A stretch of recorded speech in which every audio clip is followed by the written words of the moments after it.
Today on Newsbeat, the Supreme Court is divided over same-sex marriage. Newsbeat has more on the two cases. Also, Tigers Against Trafficking increases awareness this weekend.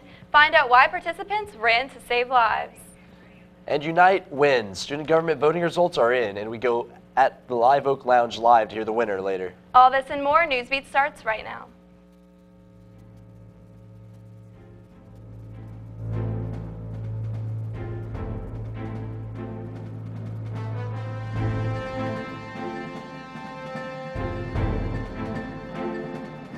Good evening and welcome to Newsbeat. I'm Stephanie Caprera. And I'm Jake Robles. Thanks for joining us. This week, the Supreme Court is hearing two same-sex marriage cases in order to appeal laws banning same-sex marriage. According to CNN, today the court takes up the appeal in California's ban on same-sex marriage known as Proposition 8. Protesters from both sides of the argument hold signs and chant outside the courthouse. Wednesday, the court will examine the Federal Defense of Marriage Act of 1996, which defines marriage between a man and woman. While arguments will be heard this week, the court won't likely make a decision until sometime in June. Participants gathered at the 3rd Annual Louisiana Queer Conference held by LSU student organization Spectrum. The conference invited LGBT communities and allies across the state to talk about the growth and advancement of the LGBT movement. Nearly 200 people attended the conference put on by Spectrum and Equality Louisiana, which was a 50% increase in people from last year. Chair of the Louisiana Queer Conference, Mariah Graham, explained activities that people could participate in at the conference. Participants really get the chance to sit down and learn in depth what different LGBTQ communities go through. So we have a lot of workshops concerning trans identities. We also have workshops concerning race and Spectrum plans to continue to hold conferences for years to come in order to continue the growth of the LGBT movement. Lesbian, gay, bisexual, and transgendered communities came together in Louisiana to take part in the Queer Conference at LSU this past week. I'm sorry, I just read that. Who knew running can raise awareness for human trafficking? Tigers Against Trafficking held its 5th annual 5K run Saturday to raise awareness for human trafficking. The course took runners around campus to places like Sorority Row and Tiger Stadium. TAF raised $12,000 at the event for anti-human trafficking organizations. The event had 460 people registered to run, which is a 100-person increase from last year. TAF Vice President Catherine Cardwell explains the benefits of the increase in participants. The response that we've gotten this year is incredible.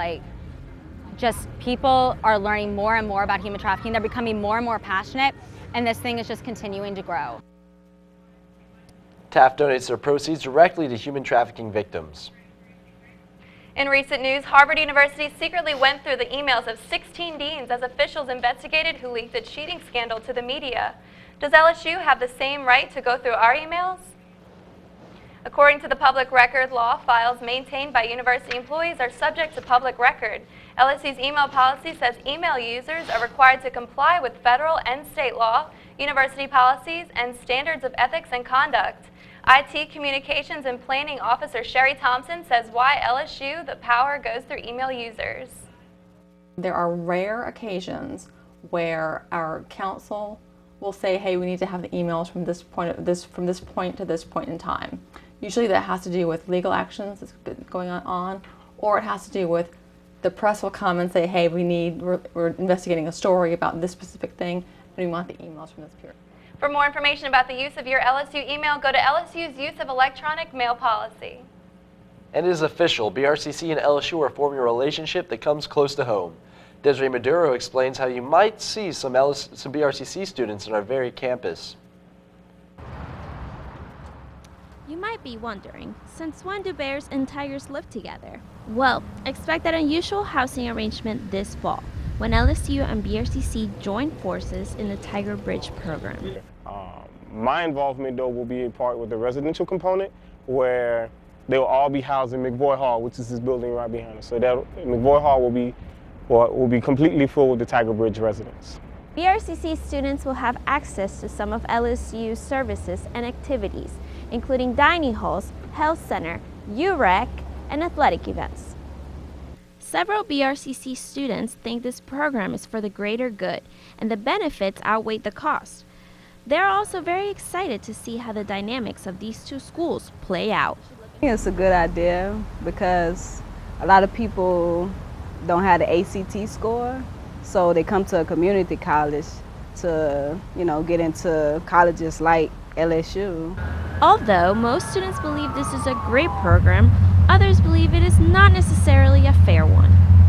Personally, it does have its benefits, but I think you shouldn't be able to live on LSU's campus if you don't go to LSU. That should give you more incentive to want to try harder in school to get there. You know what I mean? So, but I'm not the one making the call, so. This program is expected to form a partnership highly supported by the LA Grad Act, since it will improve higher education in Louisiana. For Tiger TV, I'm Desiree Maduro. A new transportation system between LSU Mass Transit and BRCC shuttle services will provide daily rides to and from both campuses. All right, I don't know about you guys, but this week has been crazy. Last week it was hot, and now it's cold. Chief Meteorologist Robert Gocher III has the latest on this crazy weather.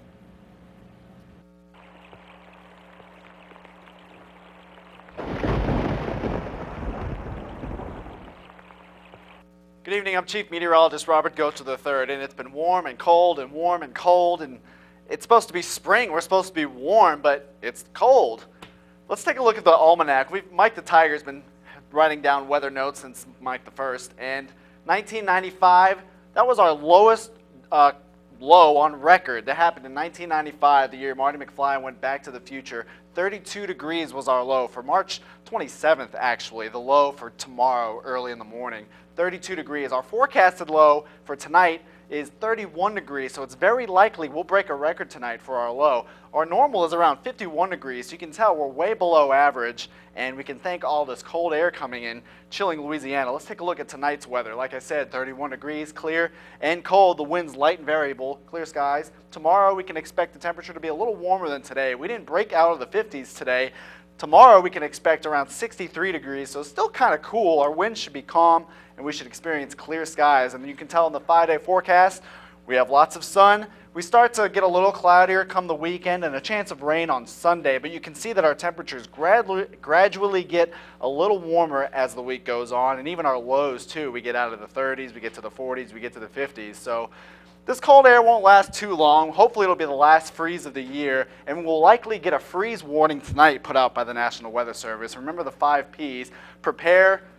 Oh man, I forgot the 5 Ps, but the 3 ones that are important are pets, plants, and pipes. Make sure to take care of them because it could get below freezing tonight. For the most up-to-date weather, find me on 91.1 KLSU at 12 and 420, Facebook, Twitter, or at robertthe3rd.com. Back to y'all. Coming up, a brand new way to treat those killer migraines has finally been developed, and stick around to find out just how nasty Americans' food habits are.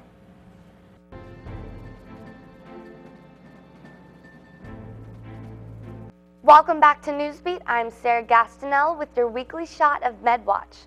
Did you know that more than 30 million Americans suffer from migraines? And if you're one of those people, you know better than anyone just how painful and crippling migraines can be. They're not just another everyday headache. The typical way to deal with migraines is through 2 basic types of medication: medication to prevent and medication you take to relieve the headache. However, the FDA just recently approved a brand new way to treat that overwhelming migraine. It's a patch you wear on your upper arm or thigh that's battery operated and uses an electrical current through the skin to deliver migraine medication. But keep in mind that there have been a few downsides to the patch. About 25% of people who took part in the clinical study complained that the patch caused a painful sensation and reddening of the skin in the area where it was applied. But personally, I'd take the rash over some of the killer migraines I've experienced. Recent research has just revealed just how wild America's food habits are. After a recent poll done by Health.com, 400 readers and 100 professional chefs revealed that Americans are not the germaphobes we make ourselves out to be. 73% of people lick the spoon while cooking. If it's batter or something on the stove being cooked at hot enough temperatures to kill bacteria, that's one thing. But when it comes to salad fixings and frosting a cake, you could be introducing strep or flu into the bowl and infecting lots of people. The poll also revealed that 76% of us double dip. which according to food scientist Paul Dawson is the bacterial equivalent of French kissing everyone in the room. Yikes. Definitely avoiding communal dip from now on. The 3 worst findings from the poll was that 54% serve food dropped on the floor, 52% dish out food past the expiration date, and 31% don't toss food with bugs. I think those stats speak for themselves. Thank you for watching this week's Shot of MedWatch, and don't forget to check in next Tuesday. Back to you all at the desk. Breaking news, Unite Wins student government reopened voting polls yesterday after document disputes with Unite campaign and court hearings led to elections do-over.